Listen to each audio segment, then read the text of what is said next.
মানুষ যদি সচেতন না হয়, মানুষের যদি মাইন্ডসেটের পরিবর্তন না আসে, তাহলে কোনো আইনই কিন্তু আপনি সুন্দরভাবে বাস্তবায়ন করতে পারবেন না। আপনি একটা বিষয় একটু রোড ক্র্যাশ বলছিলেন, যেটা বাংলাদেশে সাধারণত সড়ক দুর্ঘটনা অনেকে বলে থাকে। তারা যখন রাস্তা ক্রস করছে, সেই ক্রসিং এর জন্য আমরা পর্যাপ্ত কি ব্যবস্থা করছি? সুপ্রিয় দর্শক, সড়ক নিরাপত্তায় করণীয় অনুষ্ঠানে আপনাদেরকে স্বাগত। শিশু থেকে বৃদ্ধ আমরা সকলে সড়ক ব্যবহার করি এবং এই সড়ক ব্যবহার করতে গিয়ে অনেক সময় সড়ক অনিরাপদ হয়ে ওঠে।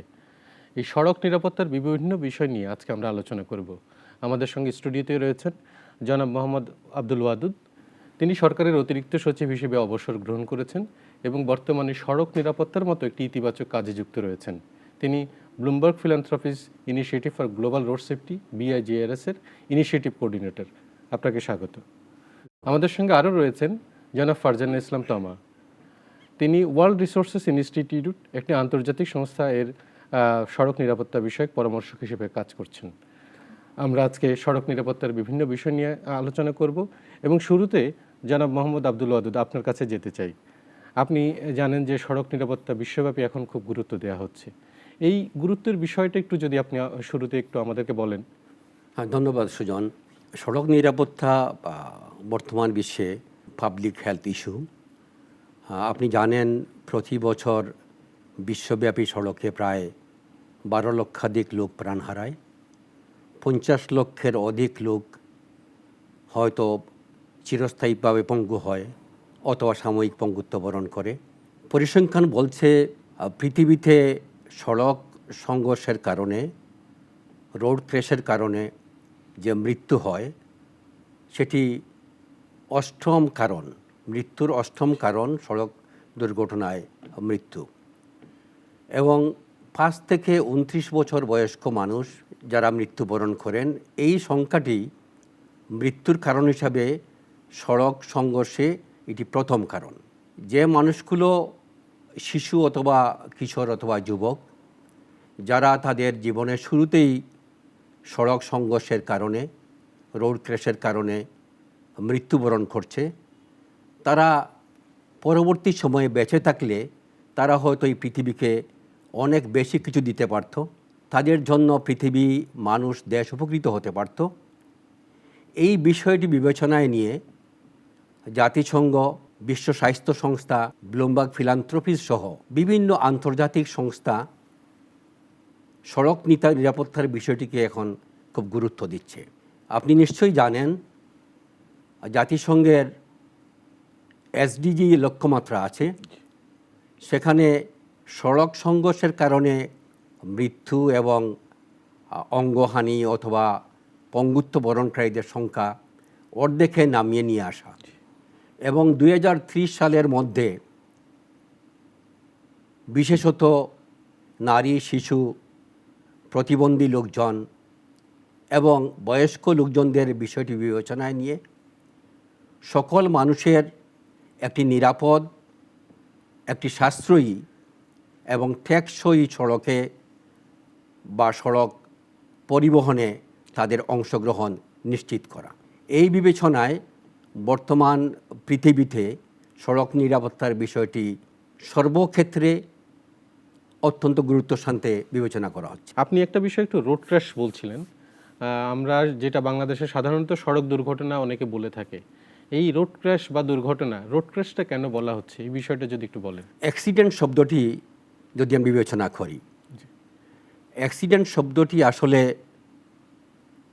যেখানে যে কাজটির জন্য মানুষের কোনো নিয়ন্ত্রণ না থাকে, মানুষ যেখানে কোনো নিয়ন্ত্রণ করতে না পারে, মানুষের নিয়ন্ত্রণের বাইরে যে কাজটি, তখন এটাকে আমরা অ্যাক্সিডেন্ট বা দুর্ঘটনা বলে থাকি। কিন্তু যেখানে যে বিষয়টি মানুষ ইচ্ছে করলে এটাকে প্রতিরোধ করতে পারে, সেই বিষয়টিকে আসলে অ্যাক্সিডেন্ট বলা বা দুর্ঘটনা বলা কতটুকু সমীচীন সেই বিবেচ্য বিষয়। আপনি চিন্তা করে দেখুন, এই যে রোড ক্র্যাশের বিষয়টি, এই যে হাজারো মানুষ, লাখো মানুষ পৃথিবীব্যাপী রাস্তায় প্রাণ হারাচ্ছে, কেন হারাচ্ছে? এর প্রধানতম কারণ হলো গতির জন্য, যানবাহনের দ্রুত গতিসীমা অতিক্রম করা অথবা বেপরোয়া গাড়ি চালানো।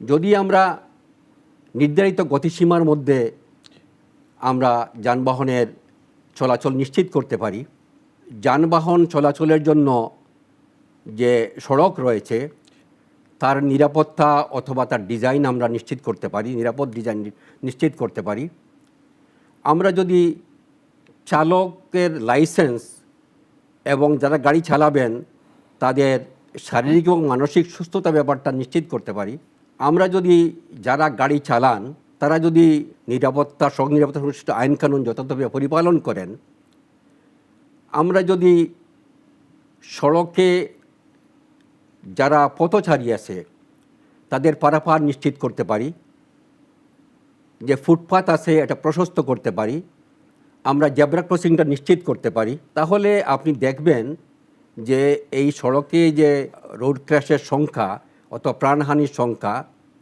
অথবা পঙ্গুত্ব বরণের সংখ্যা তা অনেকাংশে কমে আসবে। আমি যে বিষয়গুলো বললাম সবগুলো কিন্তু মানুষ চাইলে এটা নিয়ন্ত্রণ করতে পারবে। যেহেতু মানুষ চাইলে এটা নিয়ন্ত্রণ করতে পারবে সেহেতু এটা দুর্ঘটনা নয়। এজন্যই বিশ্বব্যাপী এখন এই সড়ক সংঘর্ষের কারণে মানুষের প্রাণহানিকে এখন আর দুর্ঘটনা বলা হচ্ছে না, এটাকে বলা হচ্ছে রোড ক্র্যাশ।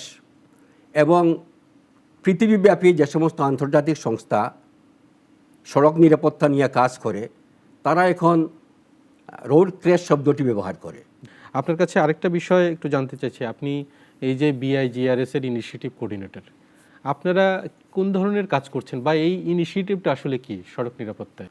2007 সালে ব্লুমবার্গ ফিলান্থ্রপিজ এই প্রোগ্রামটি তারা হাতে নেয় এবং প্রথমে তারা বিশ্বব্যাপী 10টি শহরে এই সড়ক নিরাপত্তার জন্য শহর কর্তৃপক্ষকে কারিগরি সহায়তা প্রদান করে থাকে।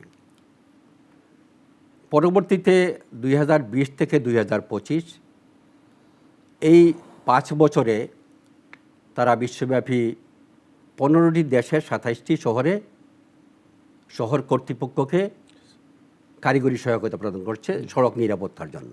আমাদের এই অঞ্চলে এই ইনিশিয়েটিভের আওতায় কাজ করা হচ্ছে বাংলাদেশের ঢাকা এবং চট্টগ্রাম, কাজ করা হচ্ছে মালয়েশিয়ার কুয়ালালামপুর, কাজ করা হচ্ছে ভারতের 5টি শহরে, কাজ করা হচ্ছে ভিয়েতনামের 3টি শহরে। মোট 11টি শহরে এই অঞ্চলে কাজ করা হচ্ছে। আমরা ঢাকা উত্তর সিটি কর্পোরেশনের সাথে 2020 সালের শেষ দিকে ব্লুমবার্গ ফিলান্থ্রপিজ একটি চুক্তিতে আবদ্ধ হয়। এই চুক্তিতে ঢাকা উত্তর সিটি কর্পোরেশন যেহেতু লিড অর্গানাইজেশন, মূলত তাদের মাধ্যমেই আমরা ঢাকা শহরকে জনগণের জন্য নিরাপদ সড়ক ব্যবস্থা নিশ্চিত করার জন্য আমরা কাজ করছি। মোটা দাগে আপনাকে একটা বিষয় বলে রাখি আমি, যে এই উদ্যোগটি আসলে বাস্তবায়িত হচ্ছে অনেকগুলো আন্তর্জাতিক সংস্থার মাধ্যমে। যেমন ভাইটাল স্ট্র্যাটেজির মাধ্যমে আমরা সিটি স্টেক হোল্ডারদের সমন্বয় সাধন করে থাকি। আমরা রোড ক্র্যাশ সংক্রান্ত তথ্যাদি সংগ্রহ করে আমরা ব্ল্যাক স্পট নির্ধারণ করে থাকি, ক্র্যাশ প্রন এরিয়া নির্ধারণ করে থাকি। সংবাদ মাধ্যমের কর্মীদের রোড ক্র্যাশ সংক্রান্ত বিষয়ে আমরা প্রশিক্ষণ প্রদান করে থাকি। আমরা মাস মিডিয়া ক্যাম্পেইনের আয়োজন করে থাকি। আমরা WRI ওয়ার্ল্ড রিসার্চ ইনস্টিটিউট তাদের মাধ্যমে আমরা সড়কগুলোকে আমরা মানুষের জন্য নিরাপদ করার জন্য, যানবাহন সব ব্যবহারকারীদের জন্য নিরাপদ করতে আমরা সড়কের ডিজাইন নিয়ে আমরা কাজ করি। ল এনফোর্সমেন্ট এজেন্সি যারা আছে, স্পেশালি পুলিশ আছে, আমরা তাদের প্রশিক্ষণের ব্যবস্থা করি যেন আইনগুলা প্রপারলি এফেক্টিভলি যেগুলো এনফোর্স করা যায়। এছাড়াও জন হপকিন্স ইউনিভার্সিটি তারা কিছু রোড সাইড অবজারভেশনাল স্টাডি করে মানুষের সড়ক ব্যবহারে মানুষের তাদের স্বভাবগত তাদের যে বিষয়টি আছে, যেমন হেলমেট ইউজ করে কিনা, তারা স্পিড বেশি করে কিনা, এটা অবজার্ভ করা। তারা কিছু রিকমেন্ডেশন করে এগুলা সিটি বাস্তবায়ন করে। WRI যে সমস্ত ডিজাইন তারা রিকমেন্ড করে, আমরা পুলিশের কাছ থেকে ডেটা সংগ্রহ করে আমরা তার ভিত্তিতে আমরা আইডেন্টিফাই করি এবং তার ভিত্তিতে WRI রিকমেন্ড করে এবং সিটি পর্যায়ক্রমে এগুলা বাস্তবায়ন করে। আমরা মোটামুটি এভাবে কাজ করি আমরা। ধন্যবাদ। খুব চমৎকারভাবে বিআইজিআরএস এর আপনাদের ইনিশিয়েটিভের কথা বললেন। একটি বিষয়ে স্যার বলছিলেন যে ডিজাইনের কথা। আসলে সড়ক নিরাপত্তায় ডিজাইনের গুরুত্বটা একটু আপনি যদি বলেন। ফারজানা ইসলাম তমা। স্যার অলরেডি অনেক কিছু বলে ফেলেছেন, আমি শুধু একটু অ্যাড করব। ডিজাইন শব্দটার আসলে তো মানে অর্থটা অনেক ব্যাপক, হ্যাঁ, এবং এখানে আসলে মানে ডিজাইন তো বিভিন্ন সেক্টরের অনেক কিছুকেই আমরা ডিজাইন বলে আমরা ডিফাইন করি। সো সড়ক নিরাপত্তার বিষয়টা যখন আসছে তখন খুব স্বাভাবিক মানুষের মনে প্রশ্ন আসে যে ডিজাইনের এখানে কি মানে গুরুত্ব থাকতে পারে, বা ডিজাইন দিয়ে আসলে এটাকে কিভাবে কন্ট্রোল করা সম্ভব। তো আমি বলবো যে সারা দুনিয়াব্যাপী এখন কিন্তু একটা নতুন আন্দোলনের মতনই বলা যায় চালু হয়েছে, সেফার বাই ডিজাইন। তো সেফ ডিজাইনের মাধ্যমে যে আসলে সেফ করা সম্ভব, বা এই জিনিসটাই আসলে আমরা মূলত এটা নিয়ে কাজ করার আমরা চেষ্টা করছি। যেমন আমি যদি একটু উদাহরণ দিয়ে বলতে যাই, সেটা হচ্ছে যে আমরা জানি যে সড়কে আসলে প্রচুর পরিমাণে ক্র্যাশে কিন্তু মারা যাচ্ছে যারা, তারা হচ্ছে পথচারী, এবং এটার বিভিন্ন স্ট্যাটিস্টিক্স আছে, বিভিন্ন ধরনের পার্সেন্টেজ আছে, বিভিন্ন সংস্থা থেকে এই পার্সেন্টেজগুলো এসেছে। কেউ বলছে 57%, কেউ বলছে 52%, কেউ বলছে 60-র উপরে। সো সংখ্যাটা কিন্তু নেহায়েত কম না। আবার আমরা যদি একটু লক্ষ্য করি তাহলে আমরা দেখতে পারবো যে সড়কের ব্যবহারকারী আসলে কারা। সো গাড়ির কথা তো আমরা জানি অবশ্যই, যে গাড়ি সড়কের ব্যবহার মানে কারি অবশ্যই, এবং বাস, গণপরিবহন সব কিছুই আমরা জানি, রিক্সা, অটোরিক্সা সবই চলছে, কিন্তু আমরা কিন্তু ভুলে যাই যে মানুষও চলছে। সো মানুষ কিন্তু রাস্তায় হাঁটছে, এবং মানুষের মানে আমি যদি বলি যে একটা রাস্তার আসলে সর্বোচ্চ ব্যবহারকারী অ্যাকচুয়ালি মানুষ, এবং সেই সংখ্যাটাও কিন্তু খুব একটা কম না। 57%, কেউ বলছে 52%, কিন্তু কেউই কিন্তু 50-র নিচে বলছে না। তার মানে হচ্ছে একটা সড়কের সমগ্র ব্যবহারকারীর অর্ধেকের বেশি অংশই কিন্তু মানুষ। কিন্তু সেই মানুষের জন্য কি আমরা সেই সড়কে পর্যাপ্ত ব্যবস্থা রেখেছি কিনা? আমাদের যে ফুটপাতগুলো আছে, ঢাকার যে ফুটপাতগুলো আছে, আমরা সবাই কম বেশি চিনি, জানি বা বুঝি, সেই ফুটপাতগুলো কি পর্যাপ্ত এত মানুষ হেঁটে যাওয়ার জন্য? সো যখন সেটা পর্যাপ্ত থাকছে না, তখন মানুষ কিন্তু খুব স্বাভাবিকভাবে লেনের উপরে বা ক্যারেজওয়ে আমরা যেটা বলি, সেই ক্যারেজওয়ের উপরে নেমে আসছে। সো যখন সে ফুটপাত ব্যবহার করতে পারছে না, বা ফুটপাতগুলো কিন্তু আসলে আমাদের খুব ভালো অবস্থাতে নেই, তাই না? এখানে অনেক পথহোল আছে, অনেক ধরনের ব্যারিয়ার আছে, অবস্ট্যাকল আছে। সো তারা যখন ওটা স্বাচ্ছন্দ্যে ব্যবহার করতে পারছে না, তখনই কিন্তু তারা ফুটপাত ছেড়ে রাস্তায় নেমে আসছে এবং ঝুঁকিতে পড়ে যাচ্ছে। একটু রোড ক্র্যাশের সম্ভাবনা অনেক গুণ বৃদ্ধি করে দিচ্ছে। একটা গেল। দ্বিতীয়ত হচ্ছে তারা যখন রাস্তা ক্রস করছে, সেই ক্রসিংয়ের জন্য আমরা পর্যাপ্ত কি ব্যবস্থা করছি, সেটা একটা প্রশ্ন। আমরা কিছু কিছু জায়গায় ফুটওভার ব্রিজ ব্যবহার করছি, কিছু জায়গায় আমরা হয়তো বা ক্রসিংয়ের ব্যবস্থা রাখছি, কিন্তু সেই ক্রসিংগুলো আসলে প্রপারভাবে আছে কিনা, বা রাস্তাটা যখন তারা ক্রস করে যাচ্ছে তারা কোনো সেফ কোনো আইল্যান্ড বা ওয়েটিং স্পেস পাচ্ছি কিনা থামার জন্য। কারণ আমাদের বেশিরভাগ রাস্তায় কিন্তু যতখানি বড়, অতখানি রাস্তা ট্রাভেল করে তারা এক পাশ থেকে আরেক পাশে এক টানে যেতে পারা সম্ভব না। সো মাঝখানে কোথাও তাদেরকে ওয়েট করতে হবে, বা তাদেরকে একটু হলেও থামতে দিতে হবে। সেই জায়গাটা যদি আমরা না দিই, সেটা যদি আমরা বন্ধ করে রেখে দিই এবং তারা সেটা পার হতে পারছে না, তখন কিন্তু তারা অনেক বেশি রোড ক্র্যাশের ঝুঁকিতে পড়ে যাচ্ছে। তো এই যে ঝুঁকিগুলো কিন্তু আমরা আসলে ডিজাইনের মাধ্যমে সলভ করতে পারি। আমি বলছি না যে 100%ই ডিজাইনের মাধ্যমে সলভ করা সম্ভব, তাই না? এটার সাথে অনেক কিছু জড়িত। স্যার যেমন বললেন, আমাদের ল এনফোর্সমেন্ট জড়িত, অনেক কিছু পলিসি মেকিং জড়িত, তাই না? আমাদের স্পিড গাইডলাইন জড়িত, অনেক কিছু জড়িত। ডিজাইনের মাধ্যমে একটা ভালো অংশ এটা মানে সলিউশন করা সম্ভব। জনাব তমা, আপনি বলছিলেন আসলে ঢাকা শহরের যাতায়াতের ব্যবস্থার কথা, পথচারীদের বিভিন্ন সমস্যার কথা, এবং এগুলো ডিজাইনের মাধ্যমে কিছু সমাধানের বিষয়টা বলছিলেন। আপনি যদি আরেকটু সুনির্দিষ্টভাবে আমাদেরকে বলেন, বিশেষ করে ঢাকায় যেহেতু অনেক পথচারী, এই পথচারীদের সমস্যা যেগুলো আছে, যেগুলো আপনারা দেখছেন, এবং এগুলো সমাধানে কোন ধরনের কাজ আপনারা করছেন, বা আরও কি করা সম্ভব? প্রথমত আমি বলতে চাই যে প্রতিটা রাস্তার আসলে আলাদাভাবে কনটেক্সটটা আলাদা, হ্যাঁ, এবং পরিবেশ পরিস্থিতি আলাদা। সো ওইটা আসলে আমাদেরকে আগে বুঝতে হবে। এবং ডিজাইন কিন্তু আসলে শুধুমাত্র যে আমি বলছি যে ডিজাইন আমি করে দিলাম একটা নির্দিষ্ট ব্যাকরণে, সেটা কিন্তু হয়ে যাবে না। এটার জন্য আসলে পর্যাপ্ত পরিমাণে অ্যানালাইসিস দরকার, পর্যাপ্ত পরিমাণে রিসার্চ দরকার, ডেটা দরকার। সেগুলো আসলে আগে আমরা কালেকশন করার চেষ্টা করি। তো আমরা যখন একটা ইন্টারসেকশন নিয়ে কাজ করছি বা একটা কোনো করিডোর নিয়ে কাজ করছি, সেটার ক্ষেত্রে আমরা তখন দেখার চেষ্টা করি যে সেখানে আসলে পথচারী কতটুকু ওটা ব্যবহার করছে, গাড়ির চাপ কি পরিমাণে আছে, সেখানে যে লেনগুলো আছে সেই লেনগুলো পর্যাপ্ত কিনা, এরকম একটা বিষয়। তো এগুলো সব কিছু থাকার পরে আমরা প্রতিটা রাস্তা বলি বা ইন্টারসেকশন বলি, খুবই মজার ব্যাপার হচ্ছে এমন কিছু জায়গা আসলে আমরা পেয়ে যাই যে জায়গাগুলো আসলে ব্যবহার হচ্ছে না, মানে হচ্ছে সেই জায়গাগুলো গাড়ির জন্য কিন্তু দরকার হচ্ছে না। কিন্তু আমরা যখন রাস্তাটা নির্মাণ করেছি বা হচ্ছে ইন্টারসেকশনটা আমরা করে ফেলেছি, সেই সময় কিন্তু ওটা আসলে রাস্তা হিসাবেই থেকে গেছে। সো ওই যে বাড়তি জায়গাগুলো আসলে কিভাবে ব্যবহার হচ্ছে, আপনারা একটু আশেপাশে মানে লক্ষ্য করলেই নিজেরাই দেখতে পাবেন যে ওই জায়গাগুলো আসলে আস্তে আস্তে কিন্তু দখল হয়ে যাচ্ছে। সেটা হতে পারে মানে গাড়ির পার্কিংয়ের জন্য, সেটা হতে পারে ফুটপাতে বা অন্যান্য জায়গায় যে হকাররা বসে যাচ্ছে হকারদের জন্য, হ্যাঁ। কিন্তু শুধু ফুটপাত না, আমি বলছি যে মেইনলি ক্যারেজওয়ের কথা। এইসব জায়গাতে এরকম কিছু কিছু জায়গা কিন্তু বের হয়ে যায় যেসব জায়গাগুলো আসলে দখল হয়ে বসে আছে। কিন্তু সেটা কেন? তার কারণ হচ্ছে ওই জায়গাটা থেকে আসলে কখনো গাড়ি যাচ্ছে না, বা গাড়ির চাকাটা কিন্তু আসলে ওই জায়গাটাতে পড়ার দরকার হচ্ছে না। সো যার কারণে কিন্তু ওই জায়গাটা দখল হওয়ার একটা সুযোগ তারা পাচ্ছে। এক, দ্বিতীয় হচ্ছে আমি বলবো ফুটপাতের কথা। এখানে একটা বড় ধরনের প্রশ্ন চলে আসে যে ফুটপাতে ব্যবহারকারী সংখ্যা কিন্তু অনেক বেশি। সো যখনই আমি চওড়া করে বানাচ্ছি তখনই সেটা ভেন্ডররা সেটাকে হয়তো বা দখল করে ফেলছে। সো ফুটপাতটা আসলে কিন্তু আর পথচারীতে ব্যবহার উপযোগী থাকছে না। সো তখন আমরা কি করব? আমরা কি তাদেরকে আসলে উৎখাত করে ফেলবো? সেটা কিন্তু মানে আমাদের জন্য আসলে সেটা কোনো মানে সমাধান না, কারণ এটা আমাদেরকে তো আসলে ইনক্লুসিভ ওয়েতে চিন্তা করতে হবে। সো এই বিষয়গুলো আসলে একটার সাথে আরেকটা এত বেশি ওতপ্রোতভাবে জড়িত এবং এগুলো আমরা ফেস করি। সো আমার কাছে মনে হয় যে একটা ইনক্লুসিভ ডিজাইন সলিউশন করা খুব বেশি জরুরি। অর্থাৎ আমি যখন একটা ফুটপাত চওড়া করা নিয়ে চিন্তা করছি তখন আমাদেরকে অবশ্যই চিন্তা করতে হবে যে ভেন্ডরদেরকে আমি কোথায় প্লেস করব। তাদেরকে কিন্তু আমি উৎখাত করে দিলে চলবে না, তাদের জন্য আমার একটা নির্দিষ্ট জায়গা খুঁজে বের করতে হবে। সো সেই জায়গাগুলো হতে পারে ওই জায়গাগুলো যেগুলো আমি বললাম যে রাস্তায় অব্যবহৃত হিসেবে থেকে যাচ্ছে, কিন্তু সেটাকে আমার ডিফাইন করে দিতে হবে। এবং আমি বলবো যে ভেন্ডরদেরকে একটা রেজিস্ট্রেশনের মাধ্যমে নিয়ে আসতে হবে, একটা লিগালাইজড একটা প্রসিডিউরের মাধ্যমে নিয়ে আসতে হবে। সেটা হলে যেটা হবে যে হুট করে অবৈধভাবে দখল হয়ে যাওয়াটা, এটা কিন্তু আস্তে আস্তে বন্ধ করা সম্ভব। আমি জানি যে এটা অনেক দূরের ব্যাপার বা অনেক কি বলবো অনেক কঠোর পরিশ্রমের ব্যাপার, কিন্তু সবার যদি সমন্বিত প্রচেষ্টা থাকে সেটা কিন্তু আসলে অবশ্যই সম্ভব। এভাবে আসলে পথচারী বান্ধব করে আমাদেরকে পুরো শহরটাই আস্তে আস্তে গড়ে তুলতে হবে। শহরে একটা বড় সমস্যা হচ্ছে যানজট। এই যানজটটা কিভাবে আসলে ডিজাইনের এখানে কোনো ভূমিকা আছে কিনা, বা যানজটটা নিয়ন্ত্রণে ডিজাইনাররা কি করতে পারে, প্রতিষ্ঠানগুলো, সরকারি প্রতিষ্ঠানগুলো কি করতে পারে? এটা যদি আসলে এক কথায় আমি উত্তর দিতে চাই যে ডিজাইনের মাধ্যমে কি যানজট নিরসন সম্ভব, এক কথায় উত্তর হচ্ছে না, সম্ভব না। তাহলে কি কি করতে হবে? আমার কাছে মনে হয় যে যানজট নিরসনের জন্য সবার প্রথমে যেটা প্রয়োজন সেটা হচ্ছে যানবাহনের সংখ্যা নিয়ন্ত্রণ করা। যানবাহনের সংখ্যা যদি আমি না নিয়ন্ত্রণ করতে পারি, এটা তো আসলে বাড়তেই থাকবে।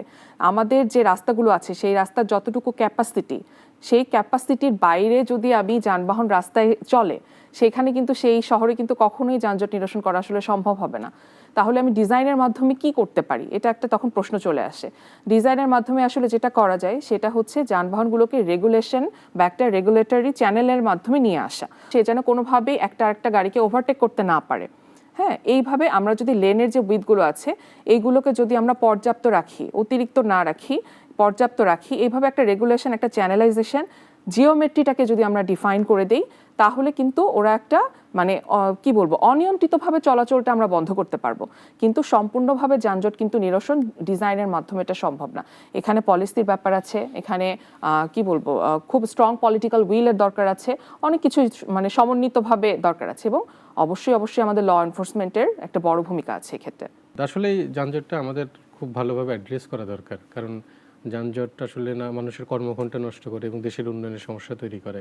কিন্তু এর সঙ্গে যানজট যখন ছেড়ে যায় তখন আবার গাড়িগুলো অনেক সময় জোরে চলে।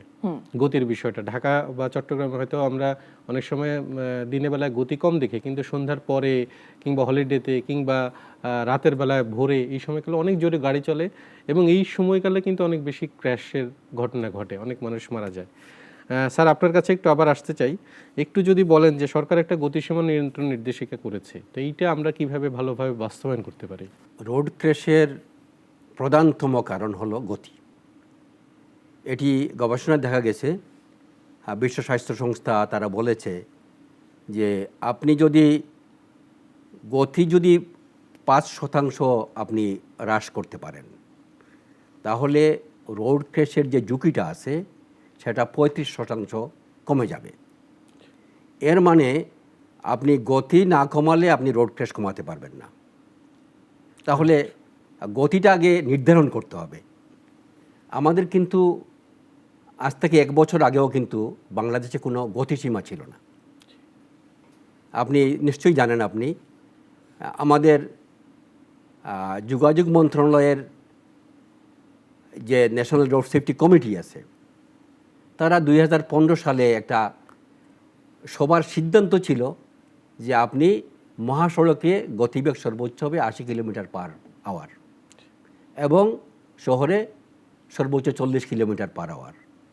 এটা কিন্তু কোনো আইনি ভিত্তি ছিল না, একটা সবার কার্যবিবরণী ছিল। এটি নিয়ে যারা সড়ক নিরাপত্তা নিয়ে কাজ করে তারা অনেক আন্দোলন করেছে, অনেক কাজ করেছে, তাদের অনেক অ্যাডভোকেসি ছিল এবং সবার এবং নিশ্চয়ই সরকারের সদিচ্ছা ছিল। কারণ আপনি যদি গতিসীমা যদি না জানেন, না নির্ধারণ করতে পারেন, তাহলে গতিসীমা যারা ভঙ্গ করলো তাকে আপনি কিভাবে আপনি এনফোর্স করবেন, এনফোর্সমেন্টে নিয়ে আসবেন আপনি।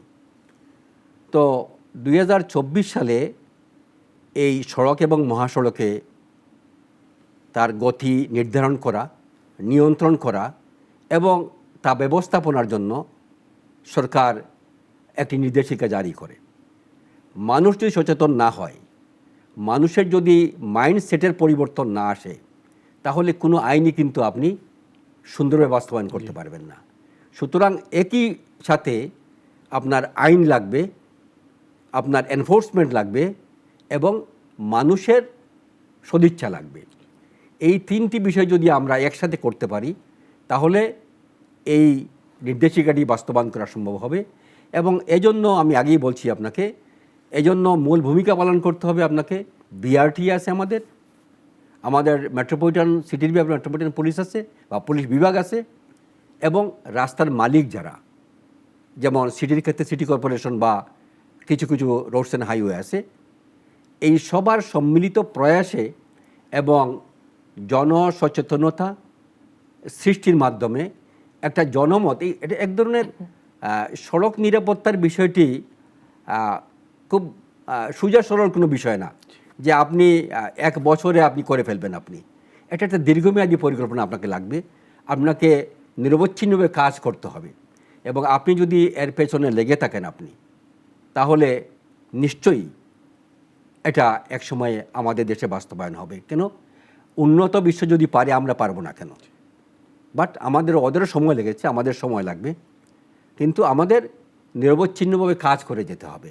এবং আমরা যদি মনে করি যে আমাদের দেশটিকে, এই জনপদকে, এই মানুষকে আমরা সড়ক চলাচলের জন্য নিরাপত্তা নিশ্চিত করব, তাহলে আমরা সবাই এখানে যে সমস্যাগুলো আছে আমাদের বিভিন্ন সংস্থার মধ্যে, এগুলোকে পাশে রেখে আমরা দেশকে অগ্রাধিকার দিয়ে, মানুষকে অগ্রাধিকার দিয়ে যদি আমরা কাজ করি, নিশ্চিতভাবে এই পরিস্থিতি থাকবে না, এটার উন্নতি করবে। আমরা শেষ পর্যায়ে আছি, আপনি যদি একটু সংক্ষেপে আমাদেরকে বলেন যে সড়ক নিরাপত্তা আপনার আর কোনো পরামর্শ আছে কিনা? প্রথম কথা হচ্ছে সদিচ্ছা সবার থাকতে হবে।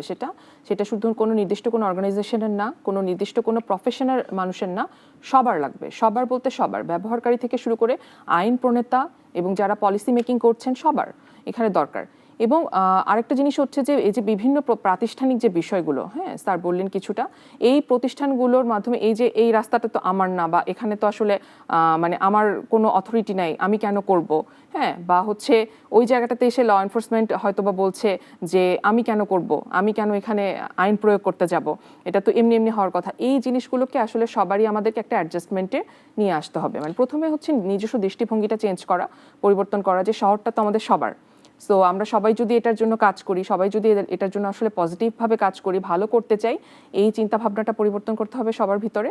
এবং তারপরে আমার মনে হয় যে সবাই যদি যার যার জায়গা থেকে এগিয়ে আসে, নিজের পদক্ষেপটা ঠিকভাবে নেয়, এটা আসলে সম্ভব। আমাদের শহরটাকে এখনো মানে বসবাসযোগ্য করে গড়ে তোলা খুবই সম্ভব। ধন্যবাদ জানাব ফারজানা ইসলাম তামা এবং ধন্যবাদ জানাব মোহাম্মদ আব্দুল ওয়াদুদ, আপনাদের দুজনকেই। সুপ্রিয় দর্শক, সড়ক নিরাপত্তায় করণীয়, আজকে আমরা সড়ক নিরাপত্তার বিভিন্ন বিষয় নিয়ে আলোচনা করেছি। সড়ক আসলে আমরা সকলে ব্যবহার করি এবং আমরা সকলে যখন ব্যবহার করব তখন এটি আমাদের সচেতন থাকা উচিত, আমাদের নিরাপত্তার বিষয়টি বিবেচনায় রাখা উচিত। আমরা যদি গাড়ি চালক হই তাহলে সেটি যেন গতি মেনে, আইন মেনে চলাচল করি। আমরা যদি যাত্রী হই সেটা যেন চালককে আমরা গতি এবং আইন মেনে চলতে উৎসাহিত করি। আমরা যদি পথচারী হই সেক্ষেত্রে আমরা যেন জেব্রা ক্রসিং সিগন্যাল ব্যবহার করি। এরকম বিষয়গুলো আমরা সকলে যদি যার যার অবস্থানে থেকে সচেতন হই তাহলে আমাদের রোড ক্র্যাশের ঝুঁকি কমে আসবে এবং সেই বাংলাদেশের সড়কগুলো নিরাপদ হোক।